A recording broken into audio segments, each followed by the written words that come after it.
Great. Thank you all for joining today's ELISA webinar seminar.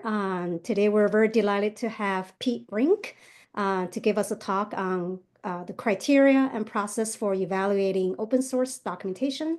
Pete has been involved in ELISA for quite some time, especially with the open source engineering working group, led by Paul from CodeThink. So with that very brief introduction, Pete, I'll let you take it away. Thank you. Thank you, Min. Sure. So to do a little introduction to myself first, this is me. That's a great picture of me too. So May, you could have used that one instead. So who am I? So I've been involved with ELISA. I am essentially UL's UL Solutions representative with ELISA. I've been involved basically since the previous person saw a lot of Linux in my resume when I joined and said, hey, we should probably get you involved in this. So I've been active and an active safety member for quite for most of that time. I've been in the industry for 38 years. I started my career actually working on safety critical systems, jet engine control systems, both military and commercial jet engines.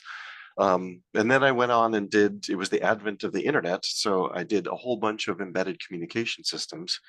I then worked for Intel for 18 years. I mean, Intel is great. That's where I got most of my experience working with Linux, doing, driver development and other things like that. Actually, a lot of application development as well, maybe more specifically.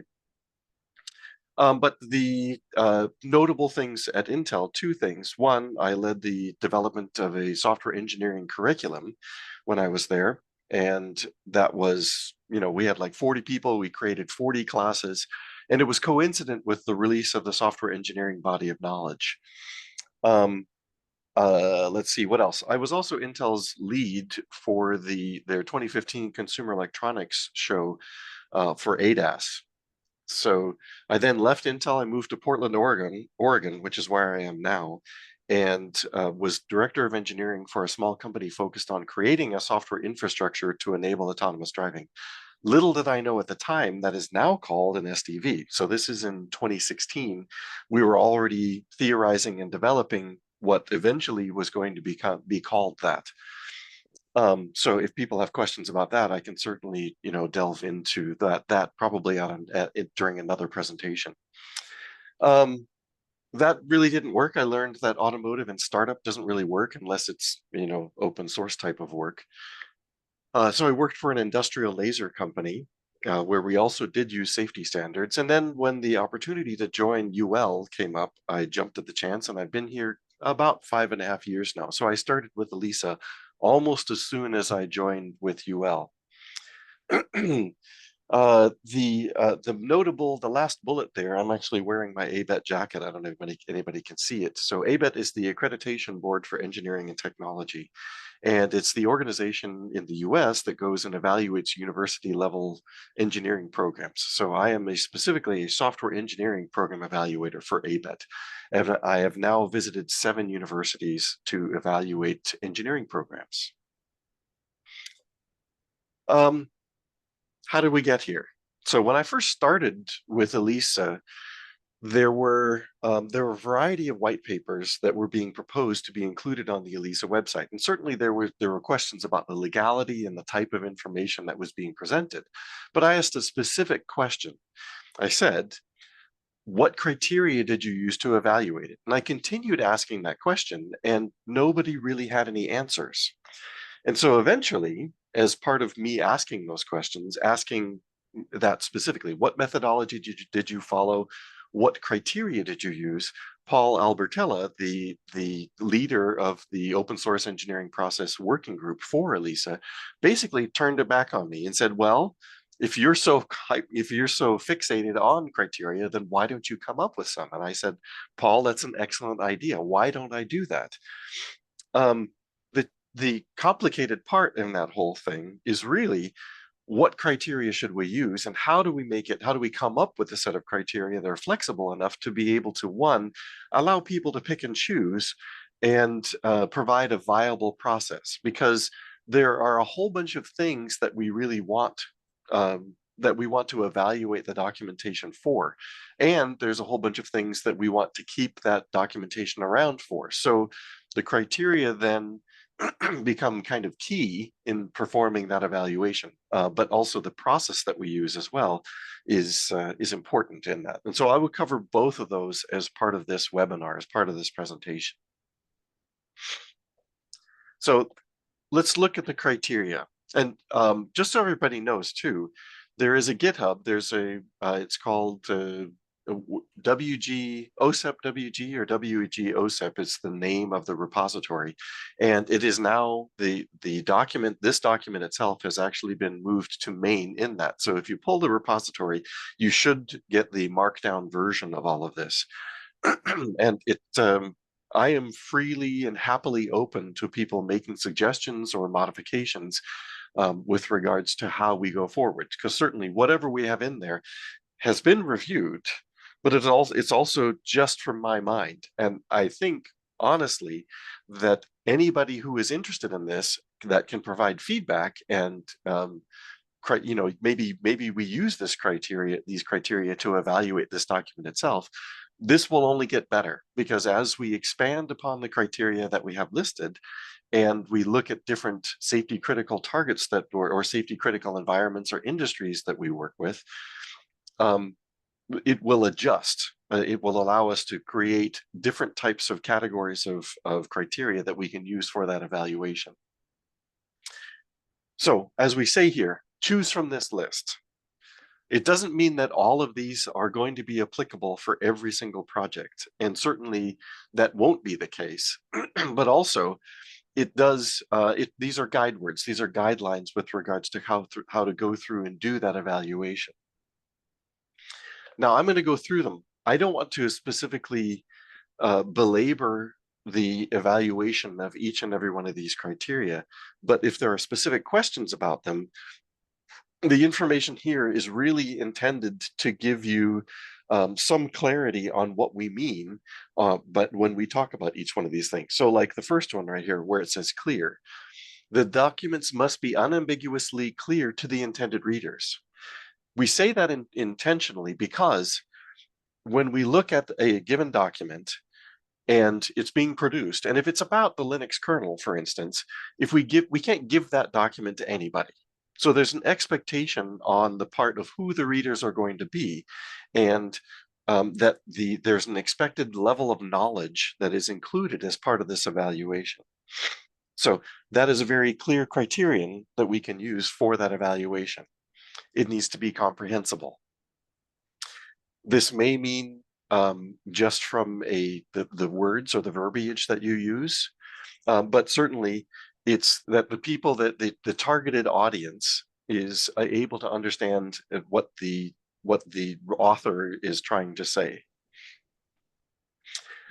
Detail scale here. So if there are intended scales, so oftentimes in agile development, we say, you know, when they talk about t-shirt sizing, when we go through to do an evaluation of the complexity of a project, and we say small, medium, large, or extra large. Well, that doesn't tell us very much. So what we have to do is give some kind of time frame or level of effort that is associated with that. So we are assigning a scale to each one of those things, such that when people read this or when people look at that evaluation, they have a much better understanding of what it means. So lines of code could be a measure, but certainly bug rate and other things. There are a variety of different scales that we could use when we go through and use this as an evaluation. So if there is a scale, then the quantity is also important. So, and in fact, we'll talk about that later in this document. When we talk about errors in documents, there's an expectation in terms of the accuracy or the correctness of that document, and whether or not what we've just produced is considered acceptable. And I encourage you, this information is being recorded, but certainly I can make these slides available to everyone, or you can simply go to the GitHub and pull the document itself to be able to go through and do it. It's open source, it's all immediately available. So we said quantity. Well, then there's next is qualify. And oftentimes when I'm reading documentation, when I work with open source, qualification is difficult. And in fact, when we look at targeting open source documents or open source code towards something, that qualification becomes difficult because the qualifications, the qualifiers aren't necessarily included. So when a performance level is available, and this is something that to me is one of the things that I would highlight as part of this process. Completeness. This goes back to one of my favorite questions, and in fact, Kate alluded to this because Kate and I presented at the Open Source Summit last year in 2024 in Vancouver, Canada. And one of my questions is, how do you know when you're done? And I have a very trite answer, which works well in a software engineering or a safety context, which is that you're done when all the requirements have been fulfilled. But that doesn't necessarily work when we are working in an agile environment or in an open source context. So we need to come up with some specificity, some mechanism to be able to give an indication that either the document or the project is complete. So keep that in mind and think of different things. Think of criteria that you can use to make that argument, because without that, it's going to be very difficult for a given community or a given safety critical industry to be able to adopt something from the open source community. We have correctness. I'm not going to belabor that one. Consistent. We use consistent here mostly because we're trying to make sure that there aren't any contradictions. So this happens most often for me when we look at requirements. Now, that isn't necessarily something that we get when we work with open source, but it applies in documentation as well, because if you say one thing in one paragraph and then the opposite in another, then the reader is left in a somewhat ambiguous state.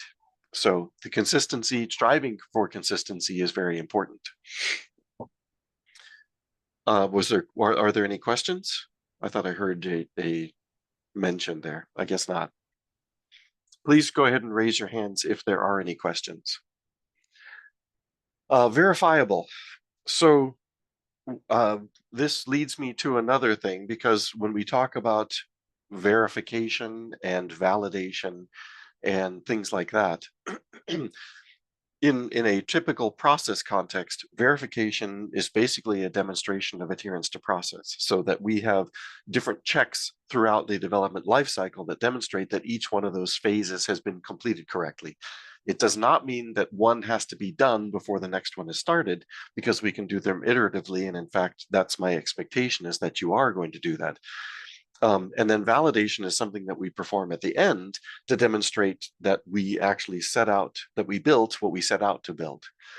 So in this instance, when we're talking about a document, verifiable is talking about that we can reproduce all of the assertions in the document. You've probably read this already, but there can't be any unsupported hypotheses. So if we're going to make a statement, if we're going to make an assertion in this document, then it means that it's important, that it is a factor for us as the author of the document, or maybe as the reader of the document, to evaluate it from that context. Because if we make assertions without supporting them, then the reader, especially if they don't agree with that unsupported hypothesis, it makes it so that they don't support that they can't reasonably accept the information that's being presented in that document as being correct or true. So if we can support this hypothesis, even if it's just through an argument, then we are that much better off in terms of getting the reader or trying to convince the reader that the information that's being presented is accurate and correct. Reproducible, obviously, this is actually I'm not going to deal with that one. So, but compliant is important here. So, if the document is being used to satisfy a safety standard, such as IEC or ISO. IEC, I don't remember what it stands for. but it's a French phrase. And the ISO is the International Standards Organization. When we talk about this one, the FMVSS, this is a US governmental regulation, the Federal Motor Vehicle Safety Standard. So there's an expectation that if we are using this document to try and satisfy that the document is compliant with the information that is expected as part of that activity. Maintainability. So this is a lot like source code in that instance. So when we talk about this document in particular, it's written in Markdown so that it's all text, and we can actually manage it in Git. We can make modifications. We can make modifications using the standard Git process where you create a feature branch, you make your modifications, it goes through an evaluation, and then when it's done, we go ahead and merge it back to main. So this that maintainability is an important aspect. For that matter, from a maintainability standpoint, it's also important that the document, that we have it from a configuration management standpoint, because for posterity, for the future of this document, for the future of the project, it is important that we go back and be able to reference what the original form was and maybe what the released form was of that document that corresponds to the project that is now in the field. This is really important from a safety standard perspective, because if there is an incident of whatever type, whether it be an industrial accident, a car accident, avionics or medical, it's important that we be able to go back and reference what the original document was and the set of documentation that corresponds to the version of that product that's now in the field and being used by people. And then the last of these, I put this in, at least in part, because my dad was a linguist, and I think this is important. There is a grammar. There is an expected grammar that's associated with the document. And so it's important that we follow the grammar appropriately and that there is a grammar that's associated with what we're working on. So if the document, like this one, is simply written as text, as in this instance, it's in English. But if it's a different type of document, for instance, I give the example there at the bottom.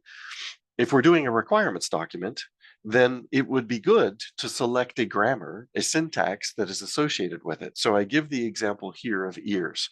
And if people have not been exposed to this, ears is it's easy approach to requirements syntax.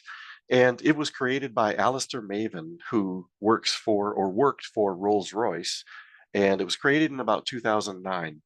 And it provides you a well-documented, well-organized set of rules for how you should write your requirements. I really, really like it because it is syntactically consistent enough that you can actually write a parser in your favorite language. We used Python to go through and do the evaluation of it, and you can look at it and determine whether or not the requirement is correct from a syntactic perspective right off the bat. Any questions? So that is the criteria for the documents themselves. Any questions about the document, the criteria themselves?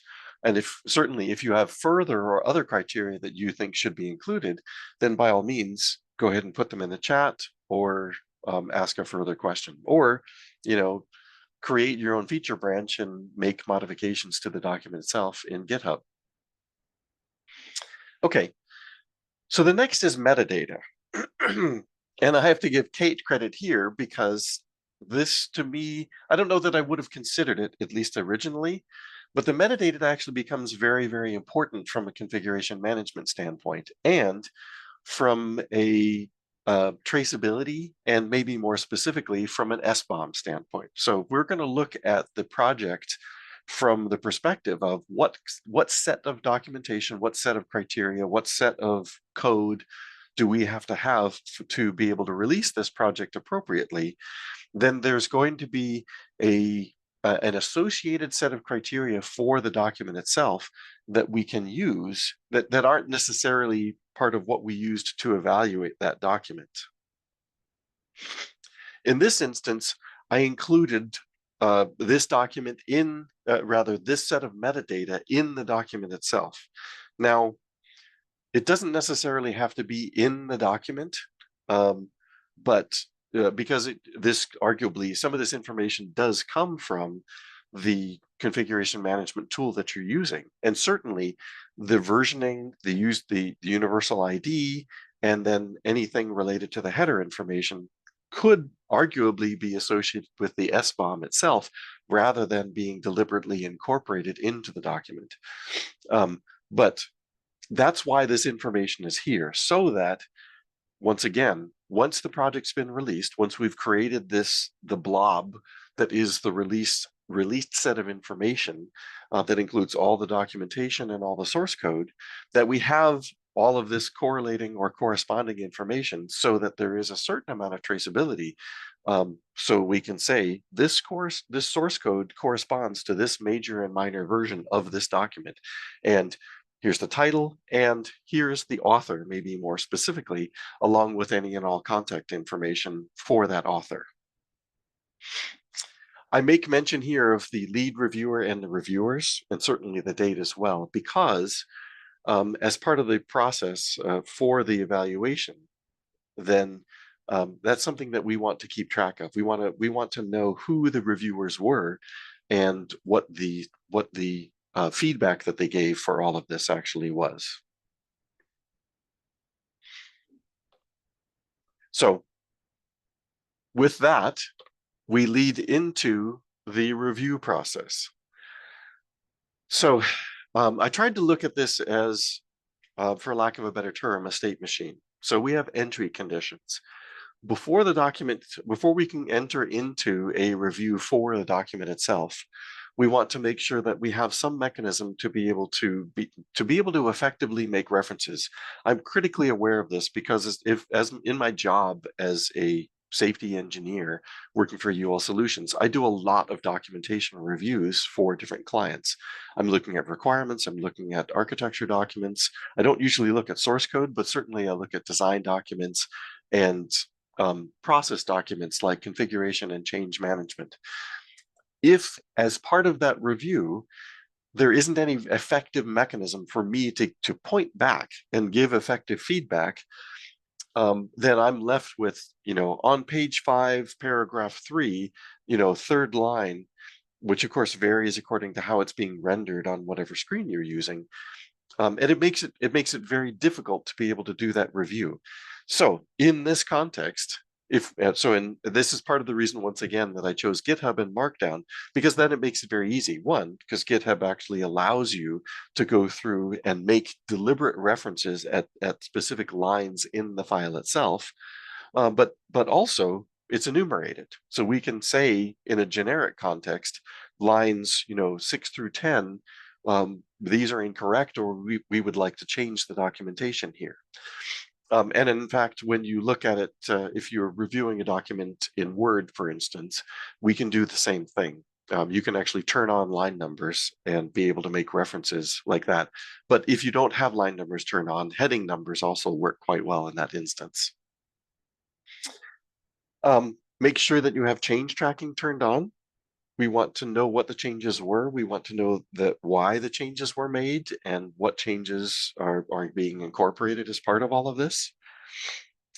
If as part of that, then you can go through and request the review. Now we're talking, solely from the author context in this, from this perspective. So you can use, the author certainly is free to use the set of criteria and maybe a selected set of criteria to do a review of the document before sending it in for review. And I would actually recommend that.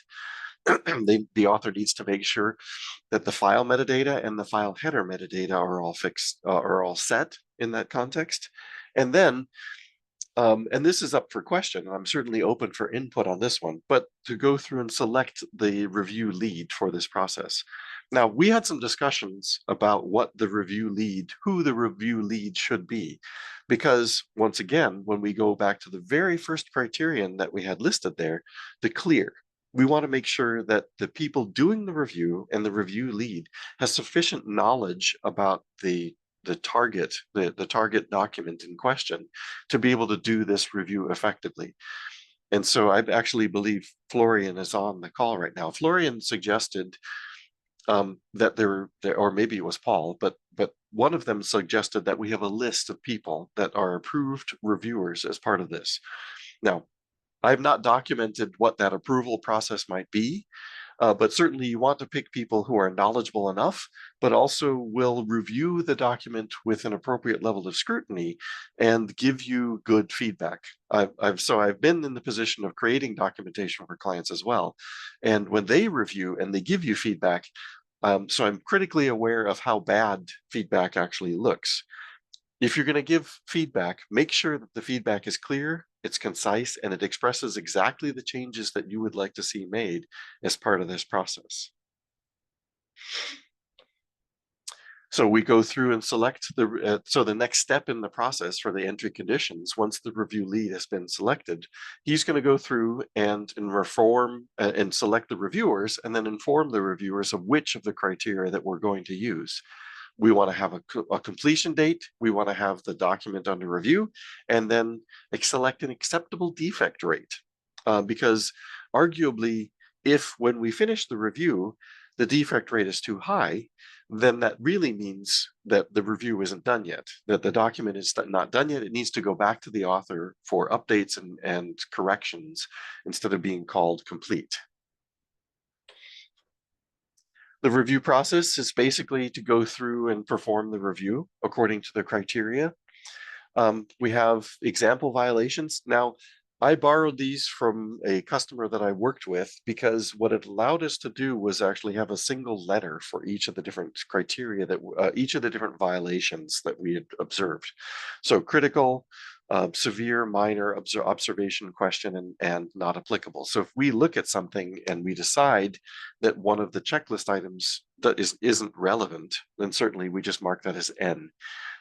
Critical means showstopper, basically. So this cannot go forward with the document in this current state.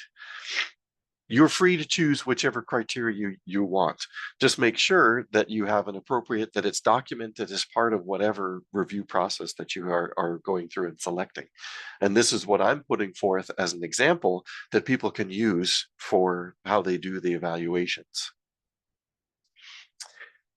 When we give feedback, let's make sure that the feedback is evaluated according to the set of criteria being used, because if we're using criteria, if there's a mix-up in terms of the criteria, then that's not really appropriate. If we do give feedback, let's make sure it's assigned to the author, and if there is feedback, make sure it references the original defect. And once again, if we're using GitHub here, that makes it fairly easy for us to target, to point back to what the error that we found actually was. And you can include suggestions, but it's really up to the author. Ultimately, it's up to the author to decide how they want to correct it, because I've given suggestions and accepted suggestions, but then I've also fixed things, maybe reworded it more appropriately than what the suggestion was. Or maybe the suggestion indicated that what I had written originally was misunderstood. And so I needed to reword it to make it clearer what the statement that I had included there was supposed to mean, was actually supposed to mean, as opposed to how it was read. So once again, the exit conditions. So when we've decided, when everybody's completed the review and provided their feedback to the author, that is clearly something that needs to be done. We have to have satisfied the defect rate. So we want to have fewer remaining defects per page than the accepted rate. And we can ask specifically what the acceptable rate could be. The general recommendation is 1 defect per logical page. So if you're looking at a set of requirements that might be, I don't know, 15 requirements, because that's how many requirements you could write per page. But use your best judgment when we go through and do that evaluation. So there's some notes here. So first off, if you are the author, the reviewers are not directing their feedback at you or your ability. And this is something that's really, really important, because anytime you put a document out or source code out or anything put in front of it, it's like art. You know, you're going to get people who are naysayers. You're going to get your detractors. The important factor is that that feedback that you are getting is designed to make this document better. And taking that in that context, it does wonders for your ability to be able to accept feedback in a reasonable way. I won't say mature way, because it's never fun to have people point at you and poke at problems that you have. And so, of course, as a consequence, you have to leave your ego aside and focus on improving that document according to the feedback that you received. So if you're a reviewer, don't do ad hominem comments. And so ad hominem, I realize now, may not be familiar to people in the non-English speaking world. An ad hominem is a Latin phrase that means at the person or at the man. And so what we want to avoid doing is making comments about the person who wrote the documents in the first place. Make sure that your comments are directed at the document itself, or in terms of improving the document. I included the next one because I've perceived that the open source community is quite good at the second bullet here listed here, the avoiding snark. Snark doesn't really help us much in this instance. It doesn't make the document better. It is, in fact, becomes a detriment, because it creates a sort of malicious or aggravating relationship between the reviewer and the author. We want this to be collaborative. And so, of course, as a consequence, we're focusing on the document and providing useful and relevant feedback for the author according to your perspective. And the fourth bullet here actually corresponds to what I already talked about. Don't give ambiguous feedback. Be very deliberate about the feedback that you want them to understand. And if you don't understand something, then say you don't understand it. And that can be either the nature of what's being talked about, and maybe that needs further elaboration, or maybe it's simply unclear in terms of the language that's written. I have to stress here, language is ambiguous, language is difficult. And so for us as authors, for us as reviewers, we really have to focus on making sure that whatever we write, whatever we create, is as clear as possible. And I stress the last bullet here when in focusing on to all. Something that is included, and something that we really, really highlight as part of the safety critical and arguably the security process as well, is that what we want to do as part of this process is minimize the systematic error.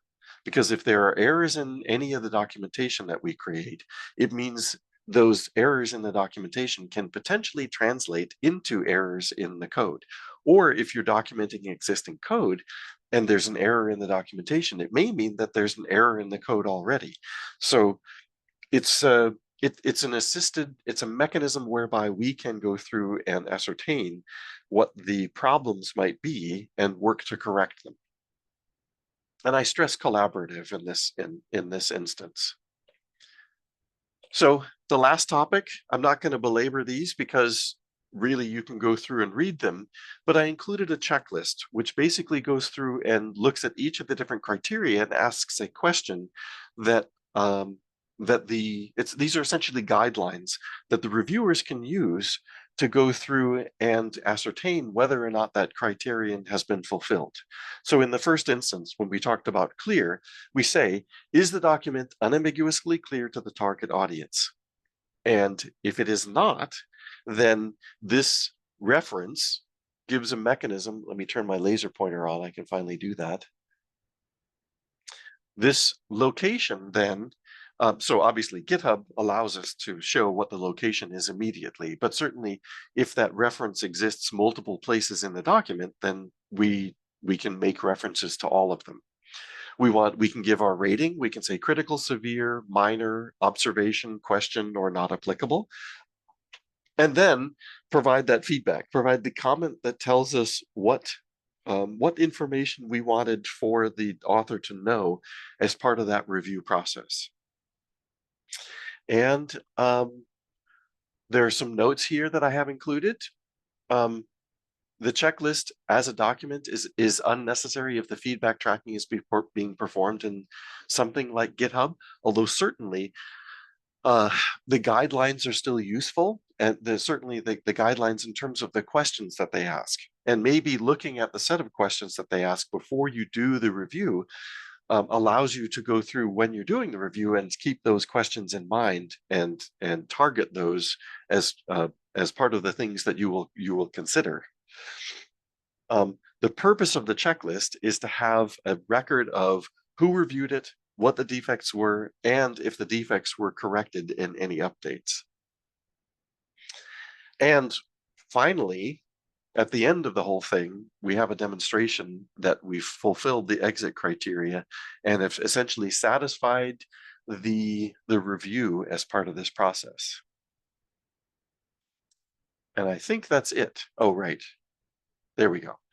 And so that is it for the presentation. Certainly, I encourage all of you, if you have things that you would like to include or things or modifications that you would like to see in the document, to go ahead and start making those, because once again, this is from my mind only, although I certainly used quite a few different resources to look for different criteria that we could use.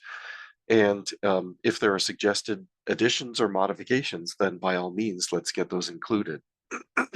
And, you know, we can use the review criteria as part of all of this, as part of this process. And so now questions. So if people have things that they would like to include, then let's get those connected. Oh, so we have from Mark. Could you perhaps present an example of your rating of the maturity of documents? Your first part of the talk. So actually, Mark, can you elaborate on that? Can you elaborate what you mean? Or is that enough? You're unmuted, by the way. Mark, Yeah, I tried to talk. Okay. But I've not checked my microphone. Can you hear me? We can hear you. Can you hear me? It's So difficult he to can't jump hear in us. without preparation. Okay, we can hear you. Okay, well, so I will attempt to answer the question. I think actually the nature of my talking about the maturity of the document is essentially whether or not the document is ready, is considered having been reviewed or ready for release. So this means that when we've gone through and the author has gone through and looked at it according to the criteria that they've selected, and the reviewers have reviewed it, when we talk about maturity, this means that the document may go through several rounds of review as people find bugs, as we get things clarified as part of that process. So when it is ready for release, this means that the bug rate, the errors that we've found in the document have been corrected, and essentially it is ready to be included as part of either a development lifecycle or documentation that we intend to include as part of a release. So if it's being referenced as part of an SBOM, for instance, that we have a released version from our GitHub that we can point to that says, this is the current version of this document. It has been reviewed and considered to be mature and ready for use. That's what I'm talking when I talk specifically about the maturity of the documents. So do we have further questions?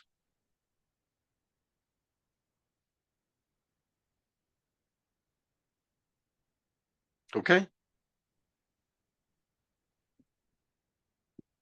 So by all means, so I'm expecting all of you, I've memorized all your names already, and I'm expecting all of you to start using these criteria as part of any and all document reviews that you perform. And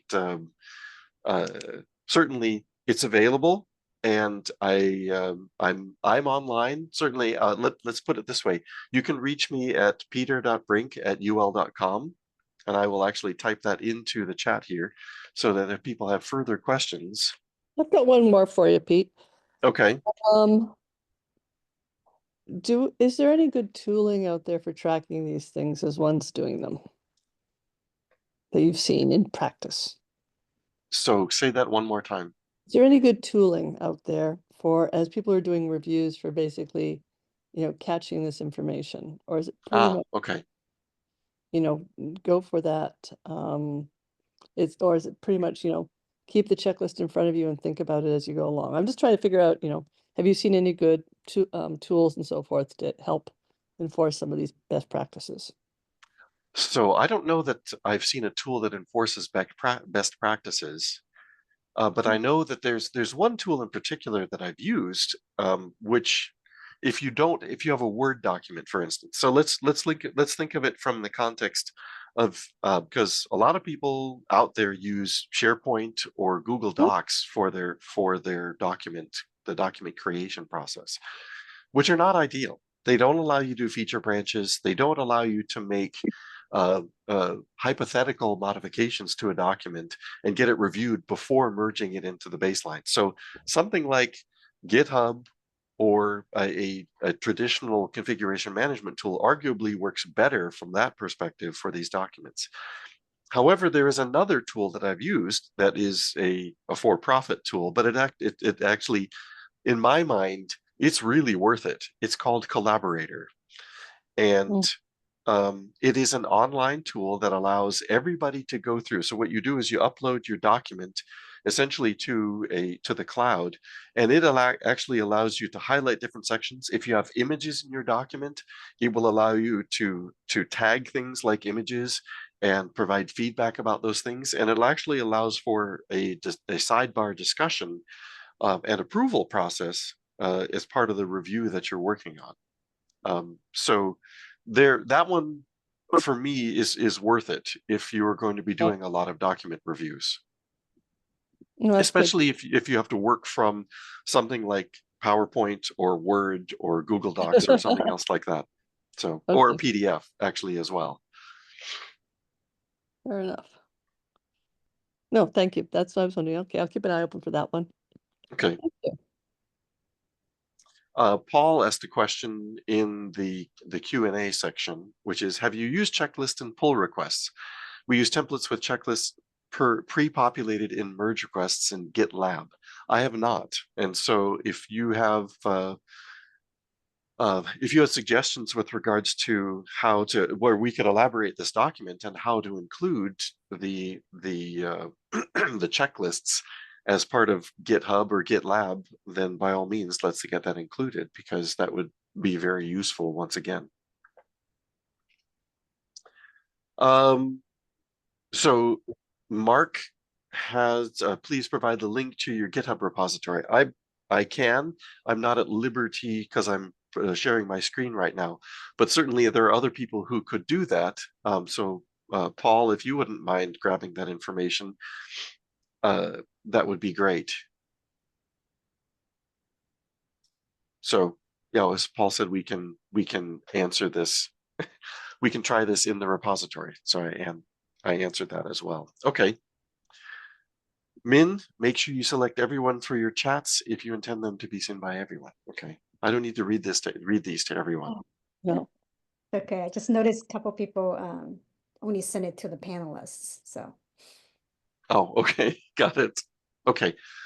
And so Mark, Paul has provided a link to the GitHub list, the working group, the OSEP working group GitHub. Any other questions?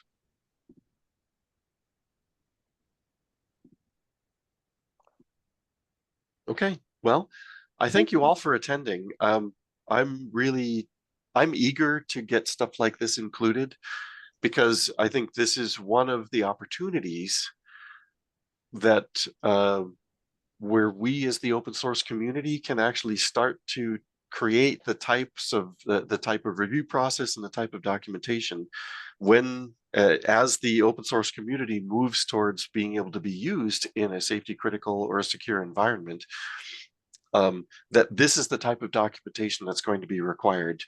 And so certainly this will help being able to provide the review process and the criteria that were used for the review for all the documents that need to be produced. Was there a question? Did somebody unmute? Okay. Nope, just a couple. Paul put the link. Yes, in I chat. saw those. Great. Thanks again for doing this, Pete. It was a good talk. Thank you. Thank you very much. Yeah, thank you, Pete, for that very insightful talk. And thank you, everybody, for attending today's ELISA seminar. We'll be sharing out the slides and the video in the coming days. All right. All right. Thanks, everyone.